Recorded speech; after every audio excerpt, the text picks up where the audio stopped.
Hey, what is going on, guys, and welcome back to another Monster Hunter World video. And today we're going to talk about one of the two upcoming event quests, more specifically, the Greatest Jagras. For those of you who don't know, we apparently bullied the Great Jagras so much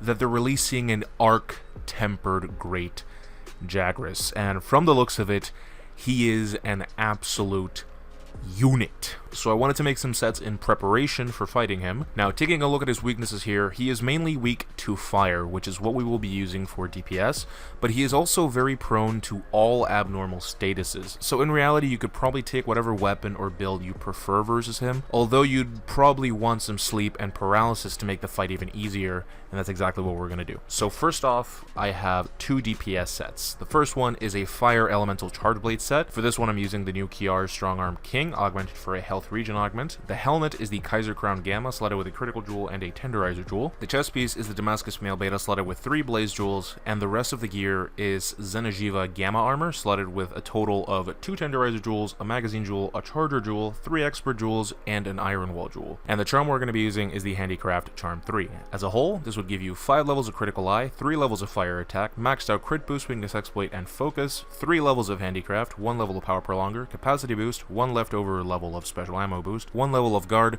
critical element, and the Xeno set bonus, Razor Sharp. If you guys don't have the Kiar King CB, you can use this set instead.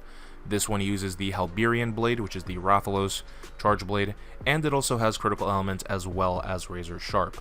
Now, the reason why I chose Charge Blade for this is because, well, why not? But also because this man's is so large that it'll be pretty easy landing the files from the Elemental SAED, and if you do, it's gonna hurt a lot. Another really good DPS weapon for this would be the Anjanath bow. I have mine augmented for 3 affinity increases. For the armor, I have the Wrathsoul Beta, slotted with 2 blaze jewels. The chest piece is the Rathalos Chest Alpha. The gauntlets are the Draken Van Braces Alpha, slotted with a critical jewel and a mighty bow jewel. The coil is the Kolftaroth Malice Gamma, slotted with a force shot jewel. The boots are the Kaiser Greaves Gamma, slotted with a spread shot jewel and a final blaze jewel.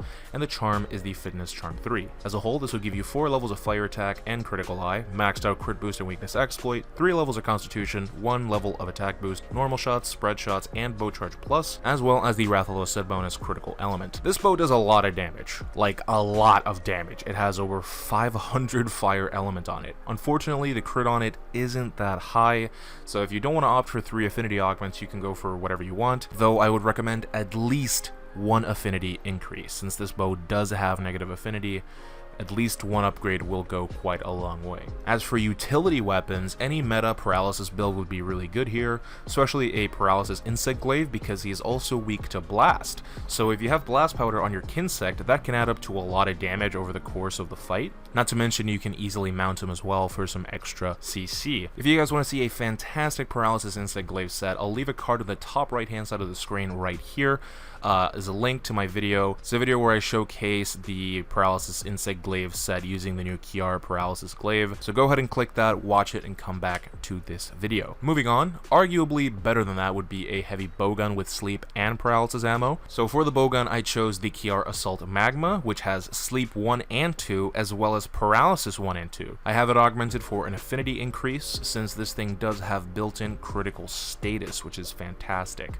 And I have it modded for 1 reload speed mod, 1 recoil suppressor, and 1 shield. For the armor, I'm using Kolftaroth's Fury Beta, slotted with a mighty jewel and a sleep jewel. The chest is the Karen Jacket Gamma, slotted with another sleep jewel and an iron wall jewel. And the rest of the gear is once again Zenajiva Gamma gear, slotted with a total of 3 tenderizer jewels, 1 critical jewel, and 4 iron wall jewels. And the charm is the Immobilized Charm 3. As a whole, this would give you maxed out guard, paralysis attack, free element, critical boost, and weakness exploit, 2 levels of sleep attack, 1 spare level of power prolonger, 1 level of agitator, maximum might, and special ammo boost, as well as critical status and the Zenajiva set bonus spare shot. This is not only a better means of damage, since this bowgun has pierce 3, spread 3, cluster 1, 2, and 3, slicing ammo, dragon ammo, and wyvern ammo, but it's also a much much faster application of abnormal status, which will allow you to sleep and paralyze him much faster, allowing you to nail him with clusters and wyvern fire. The reason why I have guard 5 on this is because I only have one shield mod on this, and Capcom has a history of trolling us with arc tempered monsters and other endgame content where they make the damn thing way stronger than what we thought it would actually be. So if it turns out that I'm wrong and it's not that big a deal,